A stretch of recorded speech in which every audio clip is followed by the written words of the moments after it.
Edinburgh Manor wasn't a hospital or an asylum. It was a place where you could drop off your wife, your kids, anyone you didn't want to deal with, and just walk away. The worst part? No medical staff for over a century. And in the basement, there's something that feeds off fear itself.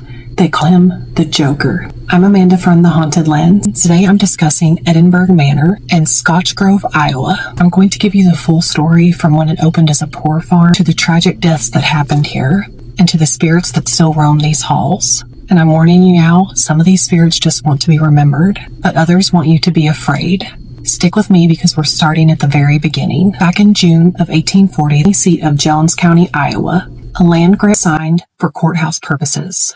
But shortly after the county seat moved, officials decided to use the land for something else, a county poor farm. This place housed the poor, the elderly, and the disabled, what they called back then the incurably insane. Now, I want to be clear, that's how the language was used in the 1800s. That's not how I see these people. These weren't insane people. These were just people who needed help and never got it. The original building stood till 1910 when it was demolished, but they weren't done with the idea. Between 1910 and 1911, they built a new structure called the Edinburgh Manor. In the 1930s, it officially became a county home, a place for people who couldn't afford to live anywhere else or who had mental or physical disabilities. It wasn't until the 1980s that Edinburgh became a nursing home and finally had medical staff. Think about that. From 1846 to 1980, no doctors on staff at all.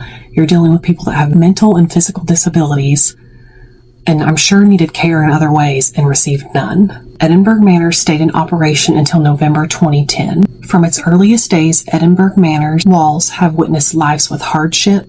The building may have changed over the years, but its purpose and the suffering within remained eerily consistent. People came and went, some leaving traces behind. Susie was between 7 and 10 years old. She was one of those children who was dropped off at the manor and just left behind, just abandoned.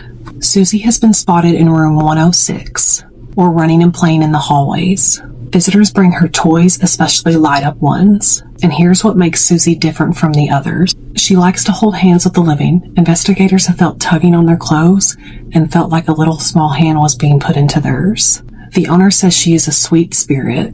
She's not angry, she's not scary, she just wants to play. Paul's mother had just passed away and it seemed he didn't know what to do and was just struck with grief. A week after losing his mom, he unalived himself in a small room that is probably like the size of my pantry. It was very small.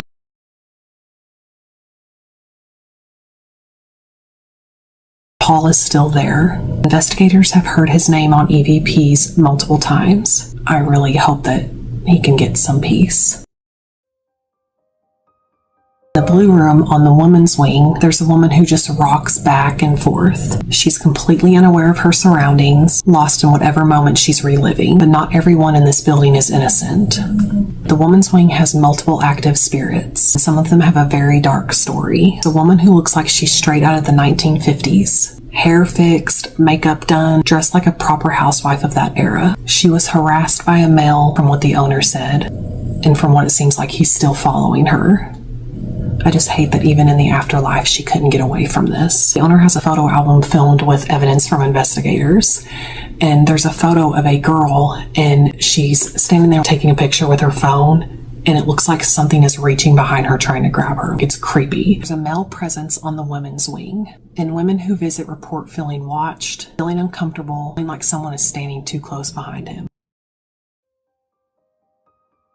On the second floor, the men's side in the red room, there's a spirit who stands hunched over. He's very tall, very large, and sometimes he'll stand outside the door of the red room, but sometimes he will also be inside the red or blue room, and he will just pace the corners.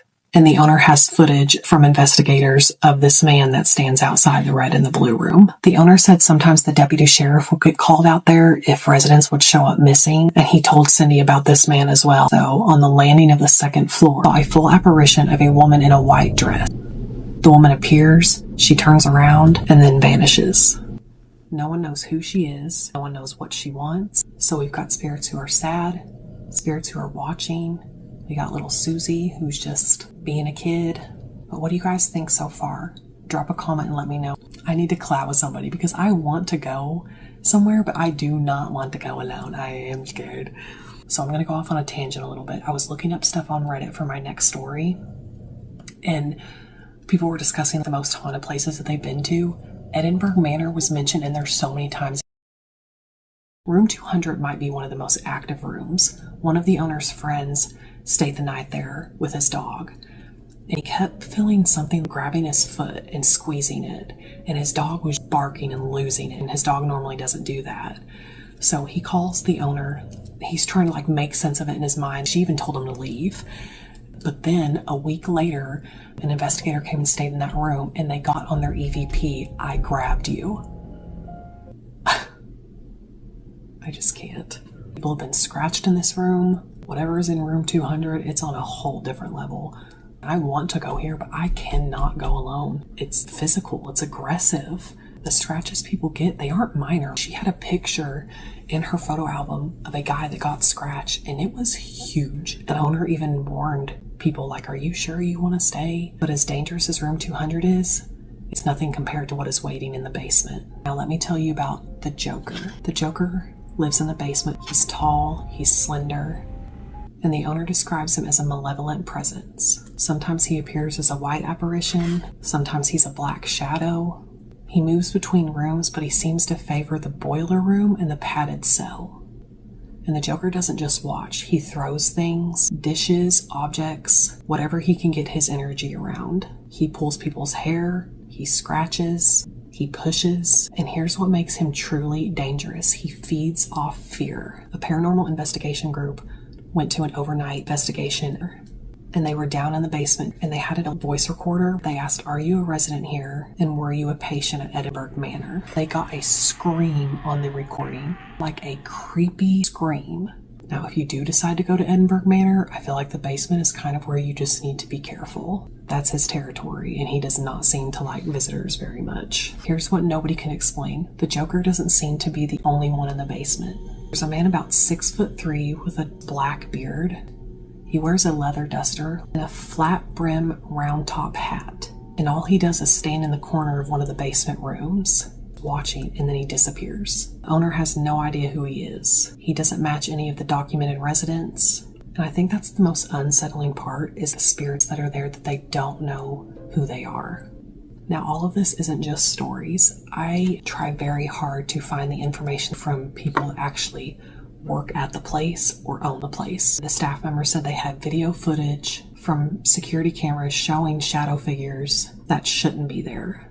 A lot of these apparitions that they saw was happening during daytime. Even the owner was pushed walking from the laundry room to the dining room.